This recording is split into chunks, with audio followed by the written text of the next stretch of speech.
Mbola faly miaraba anareo ny tokantrano manaraka tsy tabaka ny fandaharana météo amizao ariva izao. Raha ny sara atsika amin'ny zanapolana dia misy an'ity andendrano ity manatona ato atsimon'ny Madagasikara ato front vokatr'izay dia somary alefaka kely zany fitsokony ala izay eto amin'ny nositsika.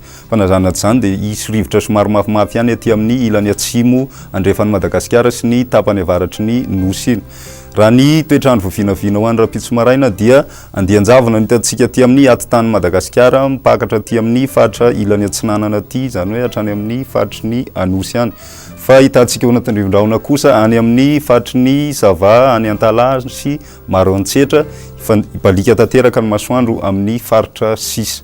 Raha ny voavinavina ho an'ny rapitso ariva kosa indray dia toy hatrany ny olotan'ny rivo-drahona aty amin'ny faritry ny Sava sy Maroantsetra aty fa ahitantsika an'izay ihany koa ny aty amin'ny faritry ny atsimo atsinanana balika tanteraka koa ny masoandro amin'ny faritra sisa fa ny takariva no somary andraona ny ilany atsinanana no zany hoe aty amin'ny faritry ny atsinanana sy vadivavy fitovinany.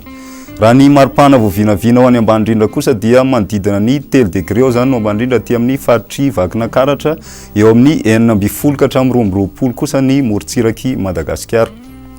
Raha ny maripana voavinavina ho any ambony indrindra kosa dia 13 degré no ambony indrindra ho an'ny faritry ny Boeny sy aty amin'ny Maivatanana aty fa eo amin'ny 9 ka hatramin'ny 20 degré eo ny eto amin'ny faritry ny Ampovoatany.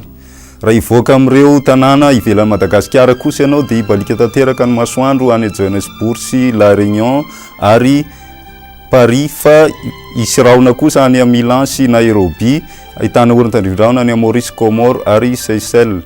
Ahitantsika erikerika vao maraina ny any Nairobi. Dia toy izay sy toy izay indray tompolasy tompovavy nazona roso tamin'ity arivo ity fa mirary soanao ary manaratsy tabaka ny fandaharana météo. Veloma tompoko.